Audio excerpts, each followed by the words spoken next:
This is one of the most exciting meetings. I think it's all exciting, that's why I never tire of it. The body was designed to heal itself, and we have been establishing that. It just needs a little bit of help sometimes.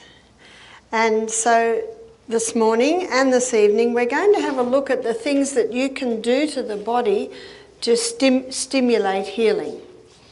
A lady rang me this morning and said, "Barbara, I've scratched my eye and it's really red and it won't go down.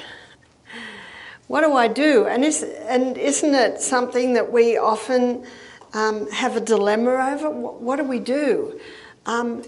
What happens if we do nothing? Will it get bigger and bigger and bigger and get so infected my eye will fall out? Don't our minds sometimes do things like that? I've got to do something. And I know in Australia we call it casualty. I think you call it emergency here. The average wait is 8 hours. And you go in there, and if someone's having a heart attack, well, you know, that's what the nurses do and the doctors, they assess. This is critical. That one can wait. Someone with a sore eye, that can wait. And if you knew these little bits and pieces to do, you could get relief very quickly and not even have to go into emergency. I always say, if you're unsure, yes, be checked out. And if the doctor says you've got to go on antibiotics immediately, you say, "Thank you for your advice," take the script and then go home and think, well, what can I do instead of that? And when I was just learning natural remedies, I did that several times with my children. And I would say, "Thank you for your advice." I would take the script, I would go home, but you know, I never had to get that script. I never had to do it because everything that I did brought relief. And if it brings relief, the body's saying, yes, we can do that. And so as we go through this morning, I'll also share with you what I advise this lady to do. So we're going to be looking at a few things, and the first one we're going to be looking at is the onion. This was the first poultice that I ever did. We're going to have a look at what you can do with cooked onion and what you can do with raw onion. My first daughter, I was only 24 I think at the time, she got an earache and everyone said, you got to take her to the doctor, she's got to go on antibiotics or she'll go deaf. So I rushed to the doctor through this. Is that right? Fear. I didn't want my daughter to go deaf.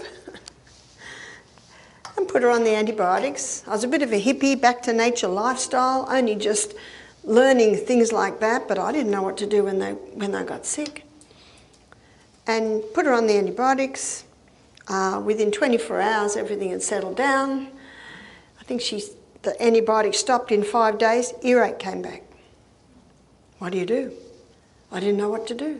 Back to the doctor. 6 weeks and 4 courses of antibiotics. Later, the earache comes back. What do?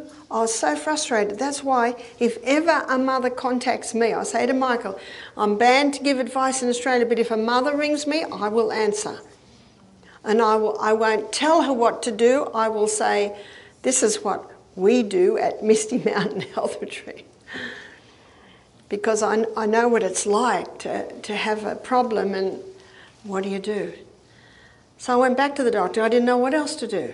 And as he's writing the 5th script, I said to him, will my daughter be on this for the rest of her life?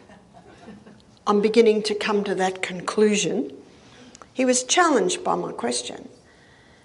So he gave me a referral to an ear, nose and throat specialist. The ear, nose and throat specialist looked in Emma's ears, in her mouth. She's 18 months by now. He said, the child's teething. Give her these drops to keep the eustachian tubes clear. No more earache. So 2 years later, my next child's about that age. She gets an earache. I don't tell anyone because I felt the pressure. But you've got to do something. So I went to the old lady next door. So by now I'm about 26, I think. She's about 86. I said, what did your mother do when you had an earache as a little girl? Because I know back in the old days they had little bits and pieces they did. She said, Mum would steam up an onion. on the stove. She'd cut it in half when it was soft, wrap it on the ear. So I went home. You steam it or dry bake. And then you cut it in half.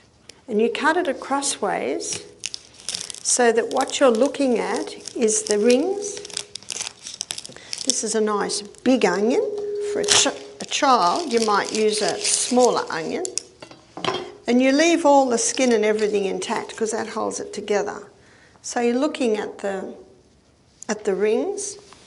And then you get a cloth. It might be a tea towel. I think you call it a dishcloth. Because I was in a kitchen recently in Alabama. I said, we need a tea towel. And I realised no one knew what I was talking about.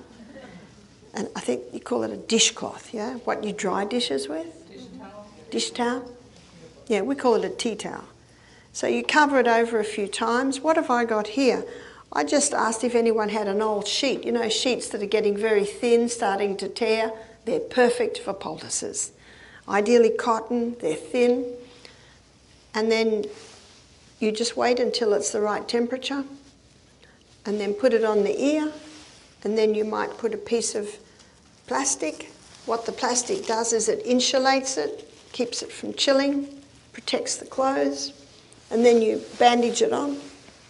And you can keep it there as long as you can keep it warm. So what I did with James, he was breastfeeding at the time. As he breastfed, the onion was against my arm, and then of course his ear, so I could feel the temperature. And when he was breastfeeding, I could do anything to him.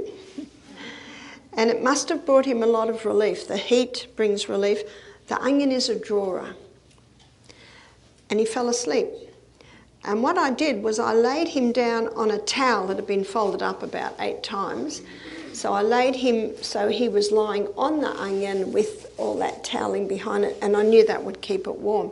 And he slept for 2 hours. What does that tell you? He's got relief. Because if they're in pain, they can't sleep. When he woke up, he was happy. He was happy for the rest of the day. And the next day, and the next day. And his father said to me, I'm suspicious. Take him to the doctor. I want those ears checked. Took him to the doctor. The ear that had been aching was as clear as a whistle. The other one had a bit of wax in it. I went home very, very happy. So no wonder I got into natural remedies. Just consider that. 6 weeks, 4 courses of antibiotics and a 2-hour onion poultice. Antibiotics, what's that doing to my daughter's gut? Her microorganisms in her gut. Now I know what to do. And so what I did was I got a little book and it had A, B, C, D, E, F, G down the side, and E for earache, onion. I started my little book. And the full result of everything I discovered, I'm going to be sharing with you this morning.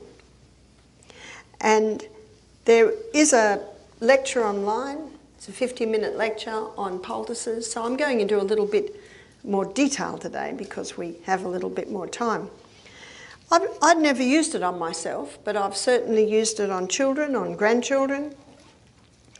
But in early 2022, the only country I could fly to was England, United Kingdom. And I went to my adopted mother, who lives in Scotland, Ruth. She's in her 80s now. And I spent a few weeks with her. And I started to, wanted to go to the island of Iona because I'd read about it in history books where Columba wrote out the New Testament. So I loved the history.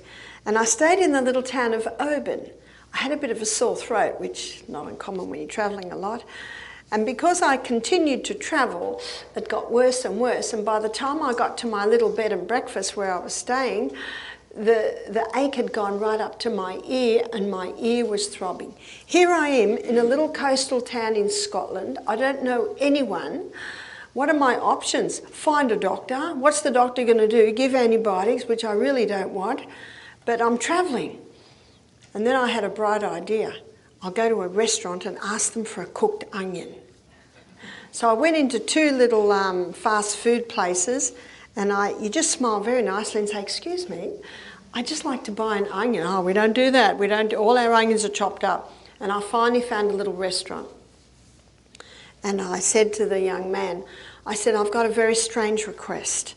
I said, I'm an Australian, I'm travelling, I've got an earache, I always did the cooked onion on my children. Would your chef agree to just steam me or dry bake an onion for me? I said, I'll pay. And he nodded. And he went back and he came out and he said, he'll do it. I said, I'll come back in half an hour.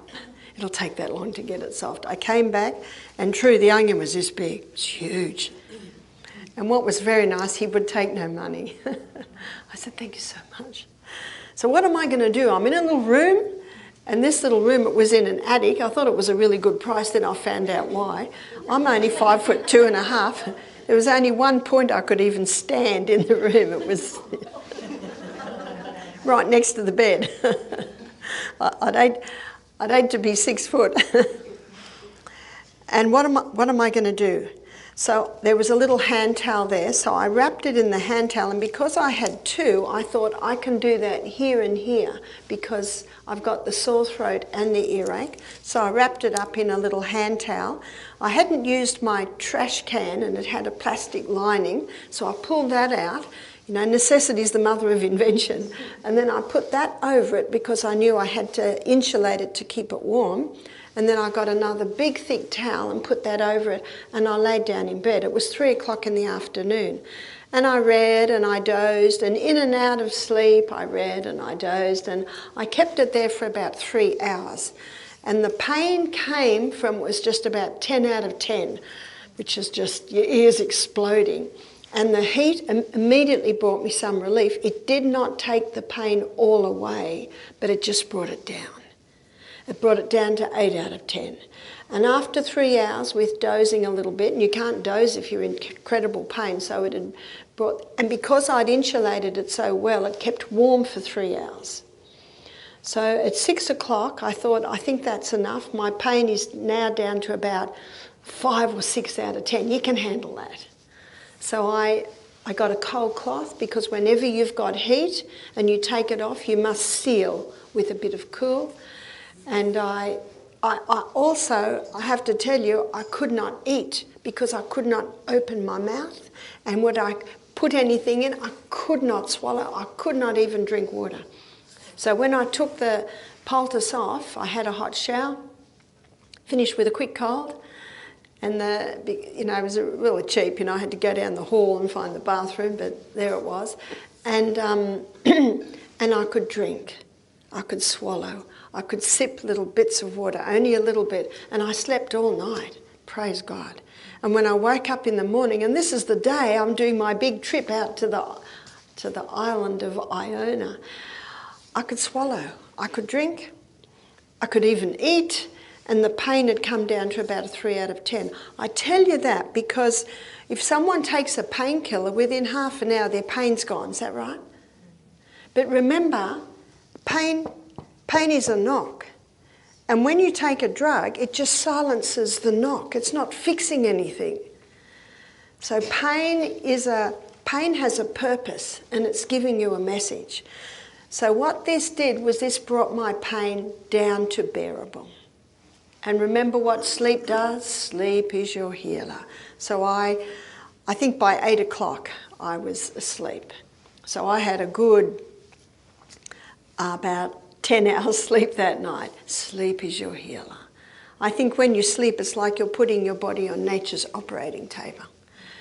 And I was able to go on my trip to Iona. I was so happy. Because imagine being in that situation, knowing no one, in a totally strange country, and you're in incredible pain.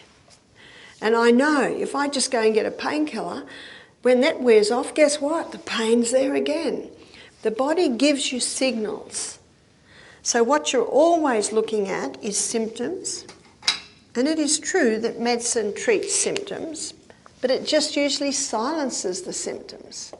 But when you use natural remedies, you go straight to the symptoms because the symptoms are telling you, I've got a problem here. And then you try different things and you're looking at the response. So I was able to go on my tour to the island of Iona. You go on a boat. I wrapped a big scarf around my head. I wasn't going to let my ear chill. But through the day it was just sitting at 2, 3 out of 10. The sore throat had gone right down to about a 2 or 3 out of 10. And on the little island of Iona, there's hardly anything there, but there's a real old stone Scottish pub, and by now it's lunchtime.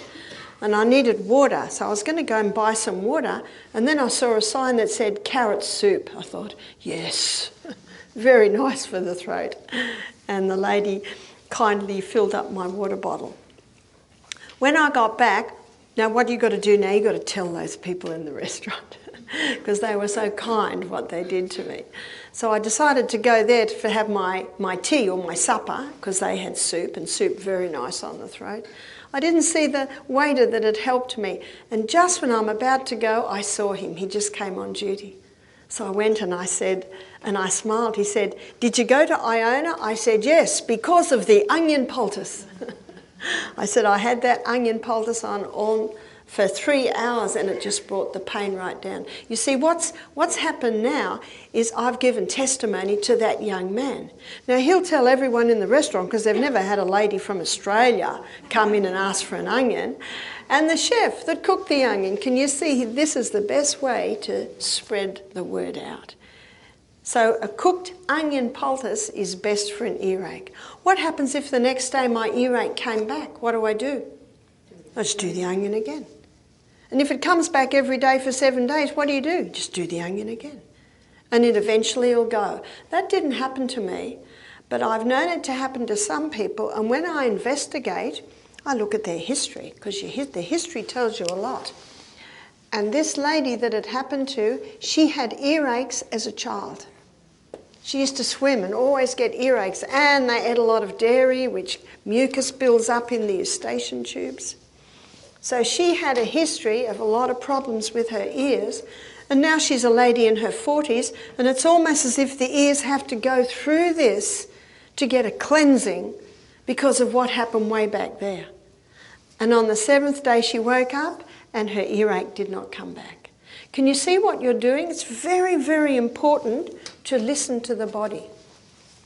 Get into the habit of listening. When you listen, you hear the symptoms. When you listen, you are mindful of the response, because that's your guide. That's your guide. You can also use the cooked onion poultice for a boil. It's very effective for a boil. A lady told me that she had a boil on her back, and her friend knew about this. And so she steamed up the onion. She waited till it was the right temperature. She didn't put it in a cloth or anything.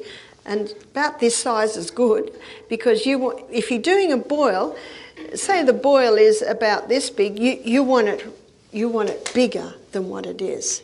And what it'll do is, because it's a drawer and because of the heat, it'll pull everything up to a peak, and because of the moistness and the heat, it'll open the top. And often with a boil, you might leave it on there 12 hours. Feels good, leave it. Starts to feel a bit itchy, take it off. And what we have found is when you take it off, everything comes out. And people that regularly get boils have told me that when they started doing the onion poultice, they said it reduced the pain by easily 60%. It reduced the duration of suffering with the boil by easily 60%. Now that's quite impressive, isn't it? One man said to me, he lives in Queensland. In Queensland in Australia, that's up the top of Australia, that's like our tropics, that's where all the mango trees are. And he said as a kid, when the mango trees are on, they'd sit in the mango tree half the day, eating mangoes after mangoes, and he said they'd all get boils. I don't know whether the high fruit diet put their body into a little bit of a cleanse, or whether the high sugar just fed it a bit, but anyway, he said, I would have liked to have known about onion poultices then. They're very painful boils, and what the pain is the pressure from underneath of this boil coming up. So if you put a cooked onion on that, it draws it all to a head, it softens the head, so whereas someone might suffer from a boil for a few days, this can actually resolve it in and bring relief and resolve it in a matter of hours.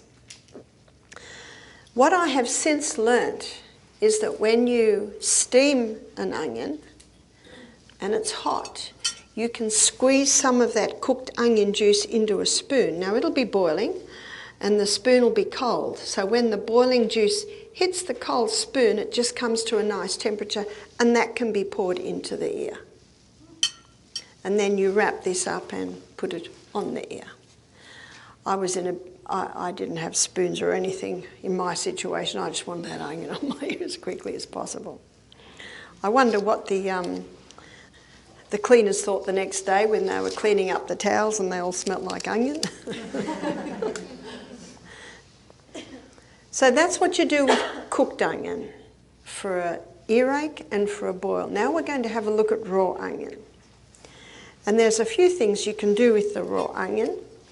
A little baby that's got a cold, it's difficult to do much to a little baby. But what you can do, you can slice up an onion on a plate and you can put that plate near the baby's bed and the baby will be breathing in the onion fumes. And that can help clear the airways. What happens to you when you cut up an onion? You start crying, is that right? That's because that onion juice is very effective at thinning and clearing the mucous membranes. So there's a couple of places that we're going to use the onion. And one is for a sore throat.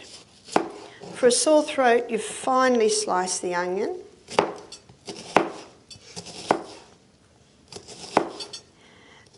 And the finer the slices, the better, because if it's finely sliced, it's not as lumpy. And you take your cloth. So when you've got an old sheet, this is a really good size to tear up to make your poultice cloths. And if you did it with paper, the paper starts to break. But if you do it with cloth, it won't. So what I used to do with the children on a rainy day, and we get the old sheets out and they start ripping up all the old sheets and then fold them up neatly and we'd have a whole pile in our poultice box. It's good to buy a little box and make it your poultice box so that when a crisis comes, you've got everything on hand. If you don't have any old sheets, you can go to the thrift store. I know in one town I was doing meetings and no one had any old sheets, so went to the thrift store and I found some old pillowcases that were quite thin. So I'd feel them. You want cotton, you want a natural fibre, you want it nice and thin. So Jamie asked me if this knife is okay. I said fine, but I think it is a little blunt. But anyway, we're getting there. If you've got a nice fine sharp, you can get them really fine. So you can see I've just sliced up the onion like this, and I'm going to turn it over, top and bottom. So now I've got a long poultice, like so. And then the area with one piece of cloth is what I put on my neck. So the onion is really just around the throat, where the sore throat is. And then you might put a bit of plastic wrap on that and a scarf, or you might just put a woolly scarf around it and sleep with that all night. And that can just take the edge off a sore throat. The ladies, your husband might not like your perfume that night, but it brings a lot of relief. Another thing that you can do, and we use onion mostly to clear respiratory. You can chop up an onion, and I did this for a couple of nights. I mentioned when I was in Germany I had a cold, and I did this a couple of nights, and it has a big difference. Now I'm going to ask Jamie if you could come up, and we're going to pretend that Jamie's hand is a foot, and I'm going to show you how you can put it on the foot, because what we're going to do is we're going to put the foot straight onto this chopped onion. And this is a poultice you wear overnight.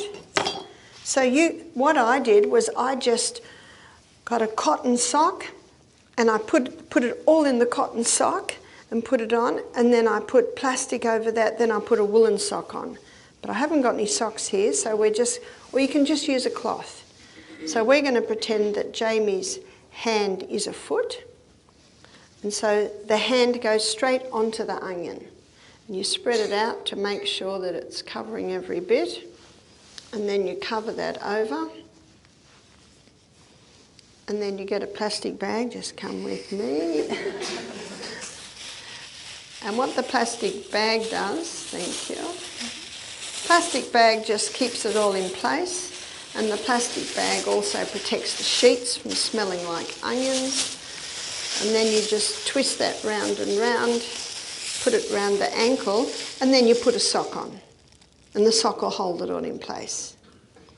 And what that does, of course you do it to both feet, what that does is the biggest pores on the whole of your feet, from the whole of your body, are on the soles of your feet. And so the pores on the bottom of your feet take up that onion juice, your foot's straight on the chopped onion, and it clears the chest, it clears respiratory, but it's particularly good. We'll just put it over here. Thanks. You're right. Yep. Got it all. Thank you.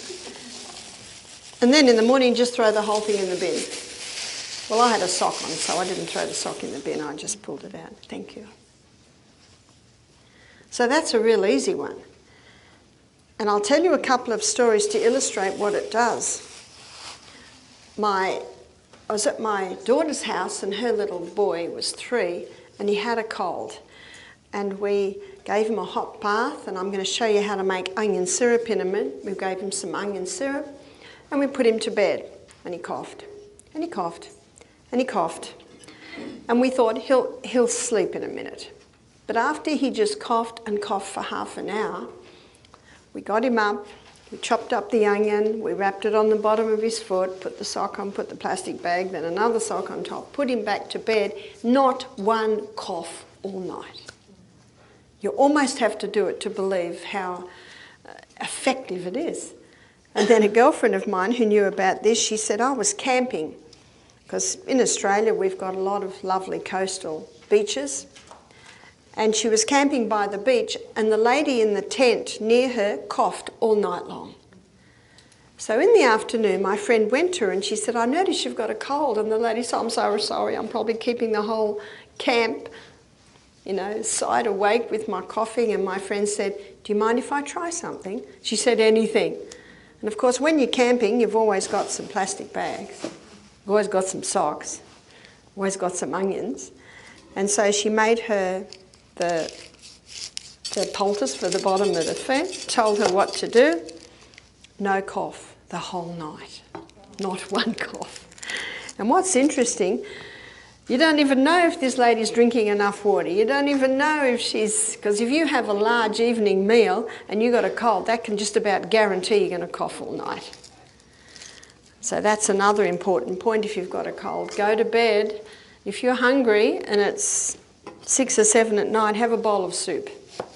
Or just eat an orange, just something very light. But if you have anything heavy at night, that'll intensify the coughing. But she didn't cough the whole night. So it's a very simple and yet a very powerful one. We've done it many times. And the cold that I had in Germany last week, I certainly felt it. What happened, it was right in the middle of this cold that I had. And of course the problem was I was lecturing every day. So it hung on a bit longer than it should have. That I woke up in the morning and my night dress, the sheets were wet.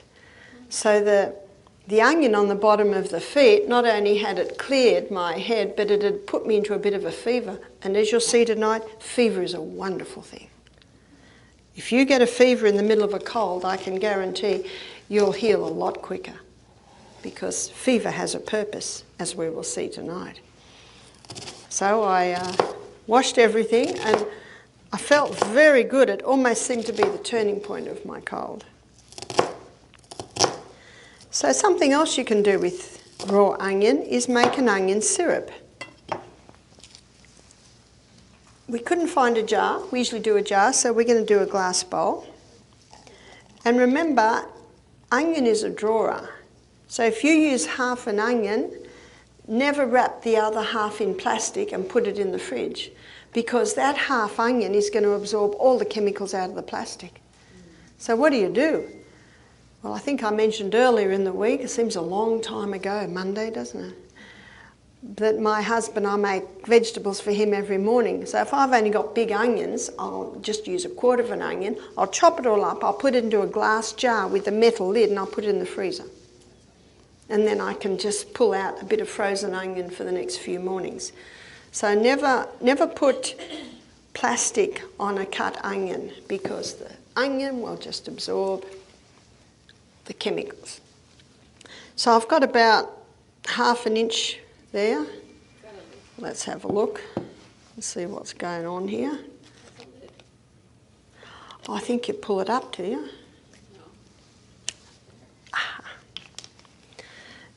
And then you put approximately a teaspoon of honey over that. And then you put another layer of onion. And so what you do is you layer the onion and the honey until you've filled your jar or used up all your onion. And you let this sit for approximately 24 hours. And after 24 hours, you strain the onion out. Now, by the end of our class this morning, a syrup will already be forming. At the moment, what we've got is sticky, gooey honey. It's thick. But the syrup that forms is quite thin and runny, and it's like a golden colour. So when you see that syrup forming, that's your cough syrup. So I'm going to put all of this. This top layer is a bit thicker, but I'll just put a little bit more honey on top of all that. This is called the onion syrup. Now, at a stretch, if you needed it, within an hour you've got some syrup forming. But ideally, you leave it for 24 hours, and then you strain the onion out of the honey, and it can stay in the fridge indefinitely. I was asked the question once, how long does it last? I said, it doesn't last long in my home. My children used to love it, now my grandchildren love it. So I'm doing probably a good 3 teaspoons on top here of the honey.